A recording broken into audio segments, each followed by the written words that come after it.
दोस्तों आप ये सोच भी नहीं सकते कि एक इंसान किस हद तक दरिंदगी पार कर सकता है। और दोस्तों आज की जो हमारी कहानी है, जब आप इसे सुनेंगे तो आप सिहर जाएंगे। आप सोचने पर मजबूर हो जाएंगे कि क्या वाकई में ऐसा कुछ भी हो सकता है। नमस्कार दोस्तों, मैं हूँ राज सोनी और आप देख रहे हैं अनोखी वारदात की नई कहानी। चैनल को सब्सक्राइब करने के साथ कमेंट बॉक्स में अपनी बात जरूर लिखिएगा। आज की कहानी है पाकिस्तान के कराची शहर की। पाकिस्तान के कराची शहर के पास गुलशन ए इकबाल नाम की एक जगह है, जहां पर आशिक हुसैन अपनी बीवी नरगिस और 6 बच्चों के साथ रहता था।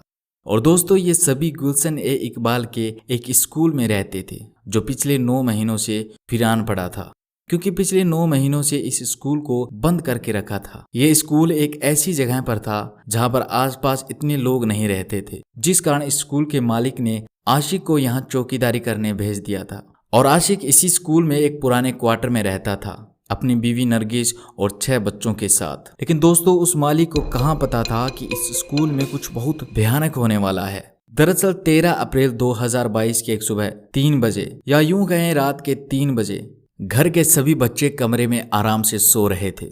तभी घर की 15 साल की सबसे बड़ी बेटी की अचानक से नींद खुल जाती है और उसे कुछ चिल्लाने जैसी आवाज सुनाई देती है। वह उन सभी बच्चों के साथ सो रही थी, लेकिन ये आवाज सुनकर रात के 3 बजे वह आंख मलती हुई उस कमरे की ओर जाने लगती है जहां से आवाज आ रही थी। आवाज आ रही थी उसके अब्बू आशिक के कमरे से। वह उस कमरे के पास जाती है तो उसके अब्बू और माँ जोर जोर से लड़ रहे थे, उनके बीच में झगड़ा हो रहा था। तभी अचानक से उसकी माँ की आवाज दबी हुई सी आने लगी। वह बेटी भी घबरा जाती है और जब उसने कमरे की दीवार पर बने एक छेद से अंदर देखा तो वह देखती है कि उसकी माँ नीचे जमीन पर पड़ी हुई है और उसके अब्बू ने उसके ऊपर बैठकर उसका चेहरा तकिए से कवर कर रखा है। और उसकी माँ खुद को बचाने की कोशिश करती हुई चीख रही थी, लेकिन उस वीरान स्कूल के आसपास कोई नहीं था जो उसकी चीख सुन सके। और कुछ ही सेकंड में आसिफ ने नरगिस को मार दिया। ये दृश्य देखकर बेटी वहीं पर गिर जाती है और बेहोश हो जाती है।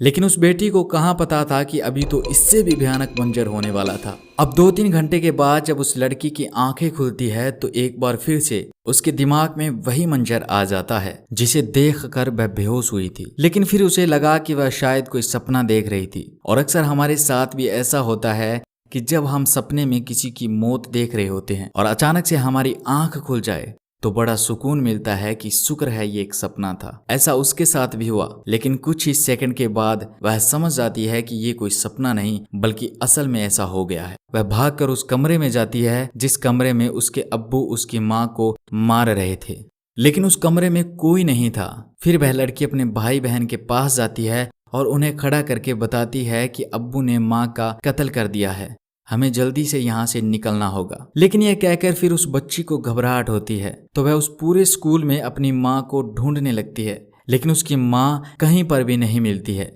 अब वह लड़की पूरे स्कूल में क्वार्टर में अपनी माँ को ढूंढने के बाद क्वार्टर के बाहर आकर खड़ी हो जाती है। तभी दोस्तों उसकी नजर पड़ती है सामने बने एक पुराने से कैंटीन पर, जिसमें जब स्कूल लगता था तो बच्चों के लिए खाने पीने की चीजें बनाई जाती थी। लेकिन अब ये कैंटीन बंद था और कभी कभार ये परिवार इसी कैंटीन में अपना खाना बना लिया करता था।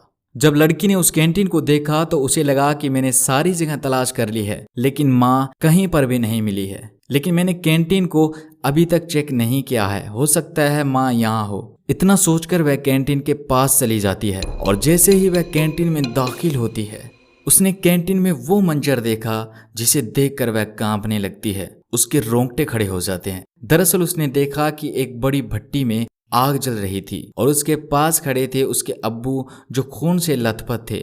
और दोस्तों उस भट्टी पर एक बड़ी सी कढ़ाई में कुछ पक रहा था, लेकिन जैसे ही उसने भट्टी के पास पड़ी कटी हुई टांग को देखा उसका दिल जोर से धड़कने लगा। वह कुछ बोल नहीं पाई। तभी अचानक से उसके अब्बू उसकी तरफ देखते हैं और ये भयानक दृश्य देखते ही वह लड़की तेजी से वहां से भाग जाती है। क्योंकि अब लगभग दिन निकल चुका था तो उसे उस कैंटीन से कुछ दूरी पर लोग दिखाई देते हैं। वह भागकर उनके पास जाती है और इस घटना के बारे में बताती है। अब वो लोग भी उस लड़की की बात सुनकर घबरा जाते हैं और उस जगह पर अकेला जाना उचित नहीं समझते। उनमें से एक शख्स पुलिस को फोन कर देता है और कुछ ही देर में पुलिस उस जगह पर पहुंच जाती है। और अब पुलिस और स्थानीय लोग उस कैंटीन के पास पहुंच जाते हैं और जैसे ही पुलिस उस कैंटीन में पहुंची तो सामने उन्हें वो मंजर दिखाई देता है जिसे देखकर उनके हाथ पैर फूल जाते हैं। और दोस्तों वहीं थाने के SHO सलीम अवान ने बताया कि आज तक उनकी पुलिस की नौकरी में उन्होंने ऐसा कभी भी कहीं पर भी नहीं देखा।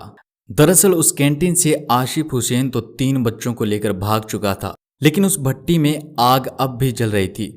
और जब आग बुझाकर उस बड़ी सी कढ़ाई में देखा तो कढ़ाई में नरगिस को उबाला जा रहा था। क्योंकि अपने पैरों की वजह से नरगिस उस कढ़ाई में पूरी नहीं आ रही थी, तो आशिक ने उसके पैरों को काट दिया और वहीं भट्टी के पास फेंक दिया और नरगिस को उस कढ़ाई में डाल दिया। और दोस्तों आपको नरगिस के कत्ल का कारण भी बड़ा अजीब लगेगा और आपको बड़ा गुस्सा आएगा। इसके बाद पुलिस जब नरगिस का हाथ पकड़कर जैसे ही उस कढ़ाई से उसे बाहर निकालती है, वैसे ही नरगिस का हाथ शरीर से अलग होकर उनके हाथ में आ जाता है, क्योंकि उबालने की वजह से उसका शरीर नरम पड़ चुका था। पुलिस उस लाश को प्लास्टिक के थैले में डालकर पोस्टमार्टम के लिए भेज देती है। और जब उस 16 साल की बच्ची और उसके मामा यानी कि नरगिस के भाई से पूछताछ की जाती है, तो वो सच्चाई सामने आती है जो इससे भी दुख भरी थी। दरअसल आसिफ हुसैन शराब पीकर रोज अपनी पत्नी से लड़ाई करता था, क्योंकि आसिफ एक लालची किस्म का इंसान था और अपनी बीवी से गलत काम करवाकर यानी कि वेश्यावृत्ति करवाकर पैसे कमाना चाहता था। वह रोज अपने नए दोस्तों को घर लाता और अपनी बीवी से उनके साथ रहने को कहता, लेकिन नरगिस कहती थी कि वह मर जाएगी मगर अपनी इज्जत पर आंच नहीं आने देगी। और ऐसा ही हुआ। आखिरकार नरगिस मर ही गई और आशिक ने उसे मार ही दिया। लेकिन दोस्तों इस घटना की सबसे बड़ी और सबसे अजीब बात यह थी कि उस इलाके के SSP रहीम सिराजी ने बताया कि उन्हें अभी तक इस बात का पता नहीं चल पाया है कि आशिक हुसैन आखिर अपनी पत्नी को पकाकर खाना चाहता था या कुछ और करना चाहता था। और ये तो तभी पता चलेगा जब आशिक पुलिस वालों के धक्के चढ़ेगा। तो दोस्तों ये थी वो सच्ची घटना जो कई दिनों तक शायद आपके दिमाग पर हावी रहेगी। चैनल को सब्सक्राइब कर लीजिएगा और कमेंट बॉक्स में अपनी बात जरूर लिखिएगा। मिलता हूँ एक नई कहानी के साथ, तब तक के लिए अपना ख्याल रखिएगा। धन्यवाद।